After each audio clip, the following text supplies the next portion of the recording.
Assalamu alaikum, everyone. Welcome to the RKG online learning program. We will continue with the chemistry chapter 1, third part, and we'll try to cover some important topics today. This chemistry class is for pre-9 and 9 students of RKG. Okay, students, let's move to your books. Please open up your books and also keep looking at the online screen where I will share an online book with you all people, and we will cover some important topics.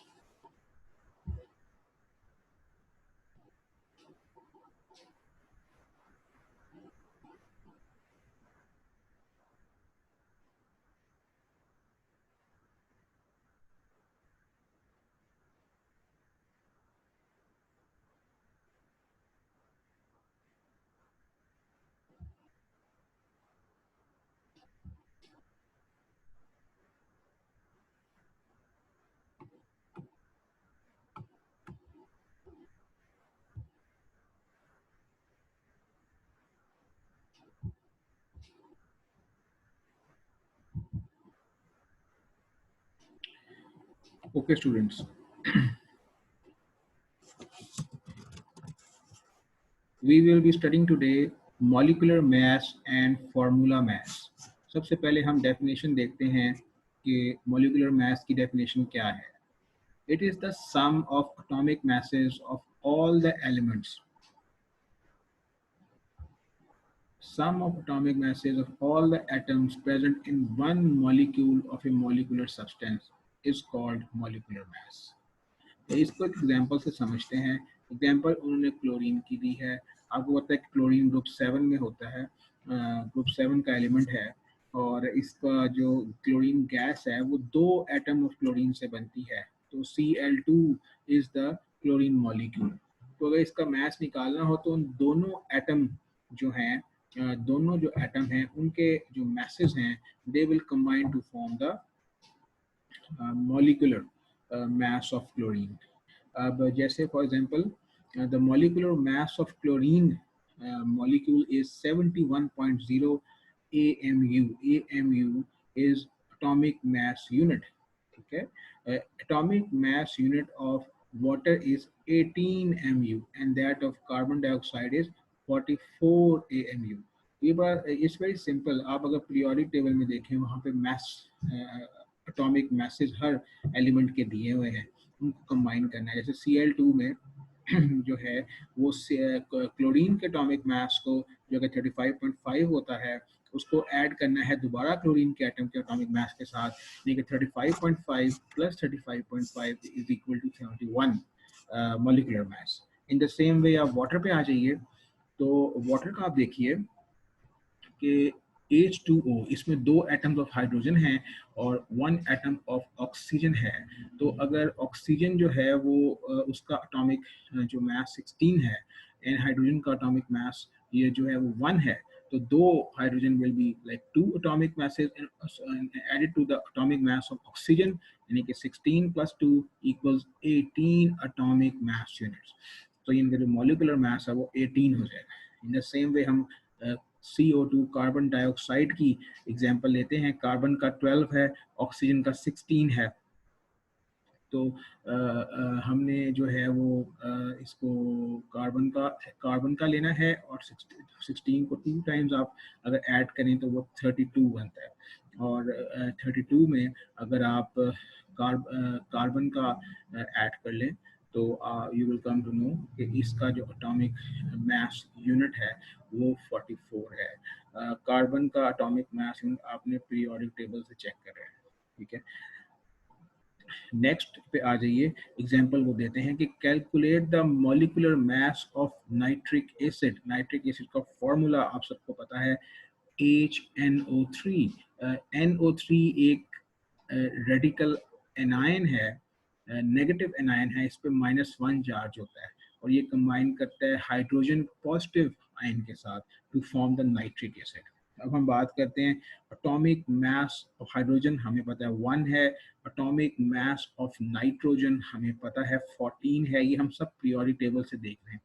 Atomic mass of oxygen हमें पता है कि 16 है। Molecular formula निकालने के लिए इन सबको add करते हैं, जैसे यहाँ पे ऐड किया जा रहा है। आप नोट कीजिए कि चूंकि HNO3 में ऑक्सीजन के 3 एटम्स हैं, तो 16 को 3 से मल्टीप्लाई किया गया है।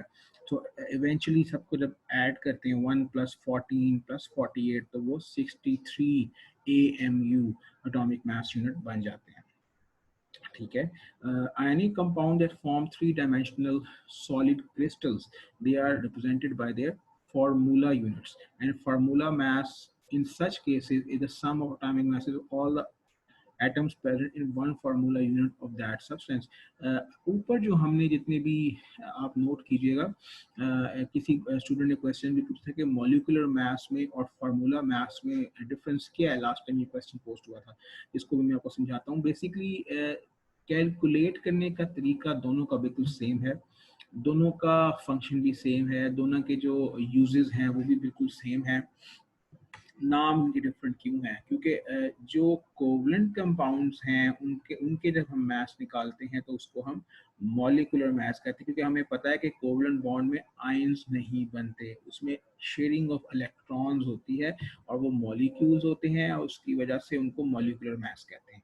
फॉर्मूला मास में ये होता है कि we are dealing with ionic compounds, positive और नेगेटिव चार्ज आयंस होते हैं, केटाइंस और एनाइंस आपस में मिलके एक लैटिस स्ट्रक्चर बनाते हैं, और उसका जब हम मैसेज निकालते हैं तो हम उसको फॉर्मूला मैस कहते हैं। स्टूडेंट्स नेक्स्ट पेज पे आ जाएं।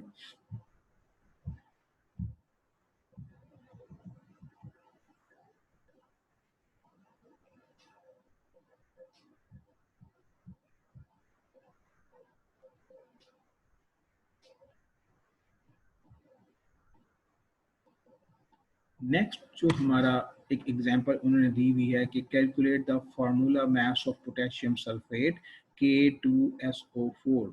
इसमें भी आप एक चीज इंपॉर्टेंट नोट कीजिए कि जो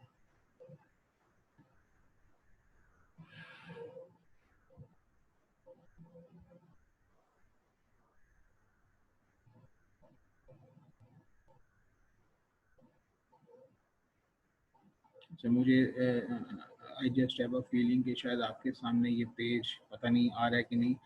वेल अगर आ रहा है तो let's do it. Calculate the formula mass of potassium sulphate K2SO4। इसमें एक बड़ी इंपॉर्टेंट चीज़ जो आपने जहन में रखनी है कि एटॉमिक मास ऑफ पोटेशियम जो है वो हमें पता है 39 है, हम उसको 2 टाइम्स मल्टीप्लाई करेंगे जो फार्मूले में K2SO4 है। उसके बाद फिर हम सल्फर ग्रुप लेंगे। सल्फर का हमें मालूम है कि इट इज़ 32। अगर आप पीरियोडिक में देखिए उसका एटॉमिक मास यूनिट, तो 32 को 1 से मल्टीप्लाई करके 32। ऑक्सीजन का 16 है, 4 से मल्टीप्लाई करेंगे 64 हो जाएगा। तो कंबाइंड इनका जो मास है वो 174 AMU है। तो ये आपने पोटेशियम सल्फेट का भी फॉर्मूला देख लिया। नीचे टेस्ट योर सेल्फ की एक्सरसाइज है, ये आप लोगों की असाइनमेंट है। ये आप लोगों ने अपनी कॉपीज या रजिस्टर्स या जो आपके असाइनमेंट पेजेस हैं उस पर आपने ये सॉल्व करनी है, और मुझे आपने सेंड करनी है हमारे व्हाट्सएप ग्रुप P9 और 9 ग्रुप में। इनके जो आंसर्स हैं, इनके आंसर्स फिर हम बाद में नेक्स्ट जो हमारी क्लास होगी उसमें डिस्कस भी करेंगे। जैसे इसको डिस्कस बाद में करेंगे। ये आपकी असाइनमेंट है 1.3 टेस्ट योरसेल्फ। अच्छा जी, नेक्स्ट टॉपिक पे हम आते हैं। आयन। आयन क्या चीज़ है? आयन एक ऐसा एटम है या ग्रुप ऑफ एटम है जिस पे चार्ज है। ठीक है, पॉजिटिव चार्ज हो तो हम उसको कैटायन कहते हैं, अगर नेगेटिव चार्ज हो तो उसको हम एनायन कहते हैं। ये जो आयन्स बनते हैं ये गेन या लॉस ऑफ इलेक्ट्रॉन से बनते हैं। इस पे शेयरिंग नहीं होती, इस पे कोवलेंट बॉन्डिंग नहीं होती, इस आयोनिक बॉन्ड, और ये आयन बनते हैं। राइट जी। इसमें एग्जांपल आप देखें, हाइड्रोजन की दी है। अगर हाइड्रोजन अपने आखिरी अपना एक ही शेल है, उसमें उसमें एक ही इलेक्ट्रॉन है, अगर वो इलेक्ट्रॉन वो लूज कर दे तो उसके ऊपर पॉजिटिव चार्ज आ जाएगा। क्लोरीन की एग्जांपल दी है। क्लोरीन का आपको पता है कि उसके आखिरी शेल में 7 इलेक्ट्रॉन है, क्योंकि वो ग्रुप 7 में है, और अगर वो एक इलेक्ट्रॉन गेन कर ले तो उसमें क्लोरीन माइनस चार्ज आ जाएगा, 1 -1। ऑक्सीजन के बारे में देखेंगे, वो ग्रुप 6 में है, उसके आखिरी शेल में 6 इलेक्ट्रॉन है, उसको 2 इलेक्ट्रॉन चाहिए 8 शेल्स, 8 इलेक्ट्रॉन इन्हें शेल पूरे करने के लिए और स्टेबल शेल स्ट्रक्चर बनाने के लिए। तो वो 2 इलेक्ट्रॉन गेन करके O2 माइनस अपना एक आयन बनाता है।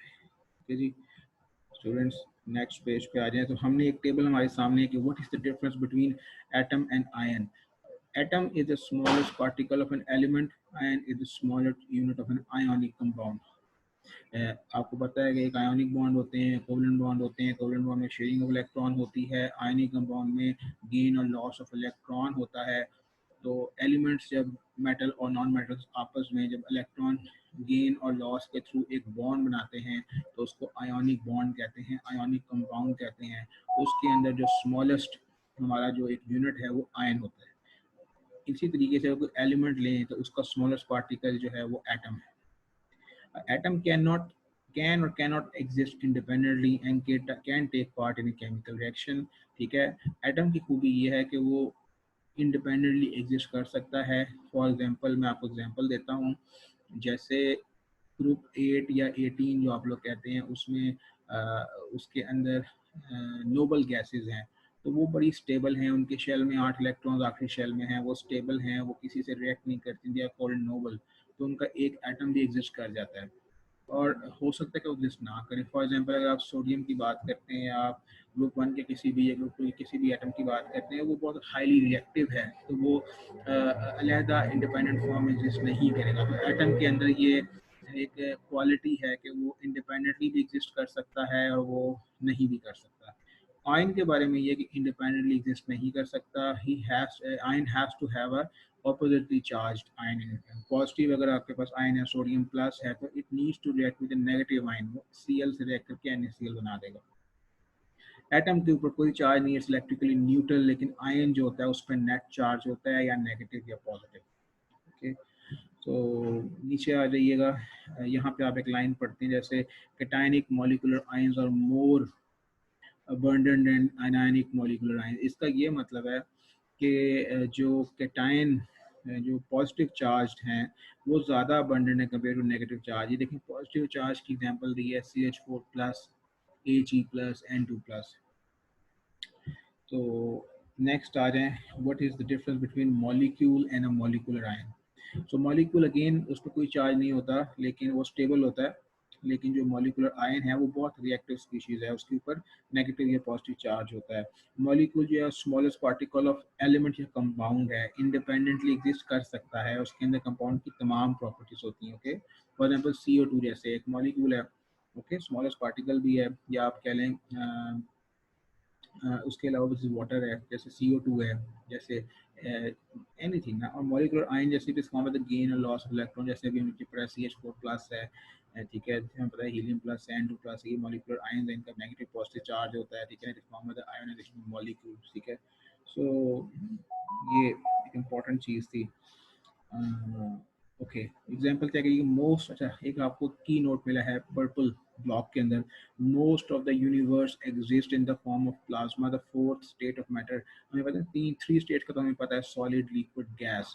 एक फोर्थ स्टेट ऑफ मैटर भी है जिसे हम प्लाज्मा कहते हैं। यूनिवर्स जो प्लाज्मा की स्टेट में होती है, both the cation and ionic molecular ions are present. तो इसके अंदर जो हमारी प्लाज्मा स्टेट है, इसमें हमारे पास मॉलिक्यूलर आयन होते हैं, हमारे पास पॉजिटिव और नेगेटिव मॉलिक्यूलर आयंस होते हैं। ठीक है, सो प्लाज्मा स्टेट के अंदर हमारे पास पॉजिटिव एंड नेगेटिव, पॉजिटिव मतलब कैटायनिक, नेगेटिव मतलब एनायनिक, हमारे पास मॉलिक्यूलर आयंस होते हैं।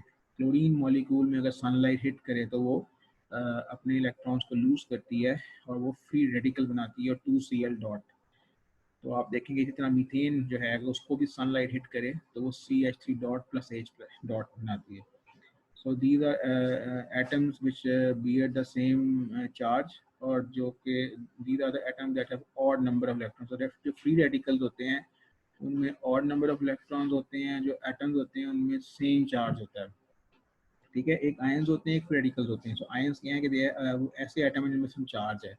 फ्री रेडिकल्स क्या है, वो ऐसे हैं जिनमें ऑड नंबर ऑफ चार्ज है ना। ठीक है, ऑड नंबर, ऑड का मतलब एक इवन होता है, एक ऑड होता है। ऑड का मतलब होता है जैसे 3, 5, 7, 9, 11। इवन का मतलब होता है जैसे 2, 4, 6, 8। तो जो फ्री रेडिकल्स हैं उनमें ऑड नंबर ऑफ इलेक्ट्रॉन्स होते हैं। आयंस जो होते हैं they exist in the solution और in the crystal lattice. Solution मतलब लिक्विड फॉर्म में, और क्रिस्टल लैटिस मतलब बहुत हार्ड स्ट्रक्चर होता है, और वो आयोनिक बॉन्ड बनाते हैं। जैसे फॉर एग्जांपल NaCl सॉल्ट है, या NaCl का जो सॉल्ट आप देखें तो एक लैटिस स्ट्रक्चर में होता है। फ्री रेडिकल्स की बात करते हैं कि they exist can exist in solutions as well as in air. Free radicals जो हैं वो सॉल्यूशन में भी हो सकते हैं, हवा में भी हो सकते हैं। आयंस की formation is not affected by the presence of light, लेकिन फ्री रेडिकल्स जो हैं वो लाइट से अफेक्ट होते हैं। गाइस नेक्स्ट पढ़ते हैं हम द मॉलिक्यूल जो कि consist of only one atom, उसको हम मोनो एटॉमिक मॉलिक्यूल कहते हैं। अब हमारे पास मॉलिक्यूल्स की टाइप आ गई, mono atomic molecule, diatomic molecule, triatomic molecule. ठीक है, तो मॉलिक्यूल जो कि जिसमें सिंगल एटम होता है उसको मोनो एटॉमिक कहते हैं, राइट। फॉर एग्जांपल आपके पास नोबल गैसेज हैं लाइक हीलियम है, नियॉन है, आर्गोन है, इंडिपेंडेंटली एग्जिस्ट करती हैं, मोनो एटॉमिक गैसेज हैं। इसी तरीके से डायटोमिक मॉलिक्यूल क्या होता है, उसमें दो एटम होते हैं, जैसे क्लोरीन है, ऑक्सीजन है, हाइड्रोजन है, HCl है, दो दो एलिमेंट्स हैं इसमें। If it consist of three triatomic, H2O, CO2, ठीक है ना, ये सारे हैं। तो और अगर तीन से ज़्यादा हो तो उसको पोलीएटॉमिक कहते हैं। उसमें मीथेन है, जैसे मीथेन में एक कार्बन है, चार हाइड्रोजन है, तो पांच हो गए ना इसके अंदर। अगर उनमें सेम तरह के एलिमेंट्स हो तो उसको होमोटॉमिक मॉलिक्यूल कहते हैं, अगर डिफरेंट तरह के हो तो हेट्रोटॉमिक। जैसे CO2 है, उसमें C भी है और कार्बन भी है, ऑक्सीजन भी है, तो वो डिफरेंट एटम से बन के एक मॉलिक्यूल बन रहा है, तो उसको हेट्रोटॉमिक मॉलिक्यूल कहते हैं। लेकिन अगर फॉर एग्जाम्पल खाली O2 हो, या O3 हो, या H2 हो, या खाली S8 हो, तो उसमें सिर्फ एक ही टाइप का एलिमेंट है और वो बहुत सारों से मिलकर बना रहा है, तो ये होमोटॉमिक मॉलिक्यूल कहते हैं। Okay guys, let's talk about the Avogadro's number. That is very important.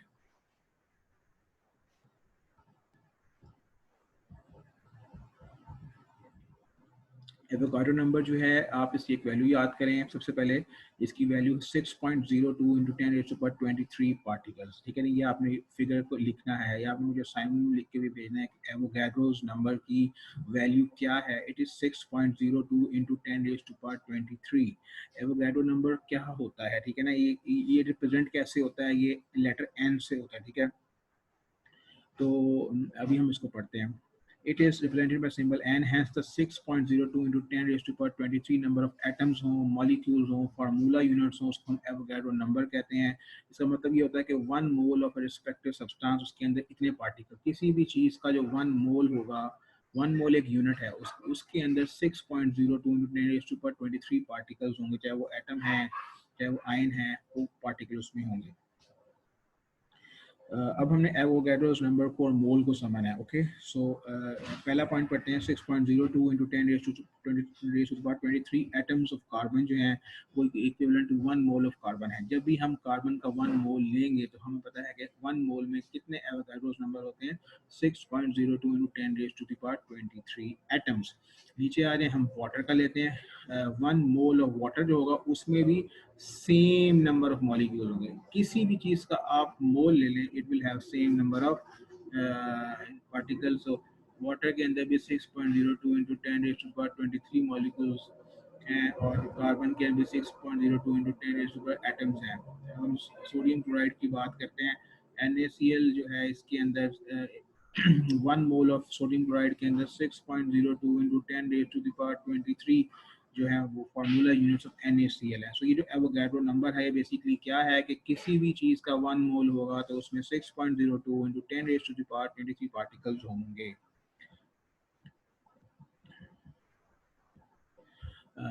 Further explain करते हैं इसको। फॉर एग्जाम्पल आप देखेंगे 1 molecule of water is made up of 2 atoms of hydrogen and 1 atom of oxygen. हमें पता है H2O, and hence 2 into 6.02 into 10⁻23 atoms of hydrogen and 6.02 into 10⁻23 atoms of oxygen constitutes 1 mole of water. Okay. अब हम पढ़ते हैं कि मोल क्या है, ठीक है। A mole is defined as an atomic mass of a substance that contains 6.02 into 10⁻23 number of particles. हमें पहले ही पता है, हम पहले इस चीज़ को पढ़ चुके हैं। एवोगाड्रोस में 1 mole is equal to 6.02 into 10⁻23 number of particles. Okay, so the quantitative definition of mole is, ये इसकी definition याद कर लीजिएगा कि it's the atomic mass, it's the molecular mass, formular mass which is expressed in gram is called the mole. ये इसकी definition है। Examples की बात कर लेते हैं। Atomic mass of carbon expressed as 12 gram, तो हमें पता है कि it is 1 mole of carbon. Molecular mass of water की बात करते हैं, वाटर का फॉर्मूला H2O है, और इसमें अगर आप इसको ऑक्सीजन का 16 है, हाइड्रोजन का 1 है, तो इसका जो मॉलिकुलर मास है वो आपको पता है 16 + 1 + 1 इक्वल टू 18 ग्राम। सो ये 18 ग्राम का जो 1 मॉलिक्यूल ऑफ वाटर है, it will be equal to 1 mole of water. In the same way sulphuric acid को calculated 98 is equal to 1 mole of sulphuric acid. तो हमने इस पूरे को 1 मोल कहा, और इसके अंदर अगर उसका मॉलिक्यूलर मास निकाले तो वो 98 ग्राम बनता है। So the relationship between the mole and the mass can be expressed by a formula. Number of moles आपको पता है कि known mass of substance divided by molar mass of substance, ठीक है, जितना भी उसका known mass है divided by the molar mass। इसी फार्मूले को हम अगर शिफ्ट करें, अगर हमें मास ऑफ सब्सटेंस निकालना हो तो हम नंबर ऑफ मोल्स को इसके ऊपर ले जाएंगे, number of moles into molar mass of a substance. तो ये आपने फार्मूला याद करना है। Then we have a detailed relationship between a substance and mole through a molar mass in a picture। ये पिक्चर शो की गई है, सब्सटेंस है, सब्सटेंस एलिमेंट भी होता है, एलिमेंट हो तो उसका एटॉमिक मास होता है, कंपाउंड हो तो उसका या तो मॉलिक्यूलर मास होगा या उसका फार्मूला मास होगा। कंपाउंड में मॉलिक्यूलर मास तब होगा जब कोवलेंट बॉन्डिंग करेगा, और फार्मूला मास तब होगा जब आयोनिक बॉन्डिंग करेगा। ओके, सो एटॉमिक मास का हम ग्राम एटॉमिक मास निकाल के उसका नंबर ऑफ पार्टिकल्स लेते हैं 6.02 × 10⁻23 एटम्स ऑफ 1 मोल के बराबर। तो बेसिकली आप ये समझें कि इसमें उलझने की जरूरत नहीं है। इसमें सादी सी बात यह है कि 1 मोल किसी भी चीज का हो, चाहे एलिमेंट का हो चाहे कंपाउंड का, उसमें 6.02 × 10⁻23 पार्टिकल्स हैं। आयनिक बॉन्ड होगा तो फार्मूला मास कहेंगे, कोवेलेंट बॉन्ड होगा तो मॉलिक्यूलर मास कहेंगे, खाली एलिमेंट होगा तो एटॉमिक मास कहेंगे। Okay, so this is how it is. अच्छा, ये नेक्स्ट एक्सरसाइज है टेस्ट योरसेल्फ 1.6। ये भी आपकी असाइनमेंट है। तो मैंने आपको 2 असाइनमेंट्स दे दी हैं, एक 1.5 है, एक 1.6 है। ये आपने कॉपीज पे करनी है। इसको हमने नेक्स्ट टाइम इंशाल्लाह डिस्कस करना है, और नेक्स्ट चैप्टर में हम केमिकल कैलकुलेशन से स्टार्ट करेंगे। ओके स्टूडेंट्स, आज हमने इतना ही करना है, और हम इसको इंशाल्लाह ताला वी विल हम इंशाल्लाह ताला बाकी नेक्स्ट क्लास में करेंगे। ये हमारा फर्स्ट चैप्टर का पार्ट 3 था। आप इसको पढ़ें, फार्मूला मास पढ़ें, मॉलिक्यूलर मास पढ़ें, उसका डिफरेंस पढ़ें, आयंस पढ़ें, मॉलिक्यूलर आयंस पढ़ें, राइट। आप अपनी दोनों एक्सरसाइजेस सॉल्व करें, असाइनमेंट्स मुझे सेंड करें। हम फिर कैलकुलेशन से स्टार्ट करेंगे फ्रॉम द नेक्स्ट चैप्टर।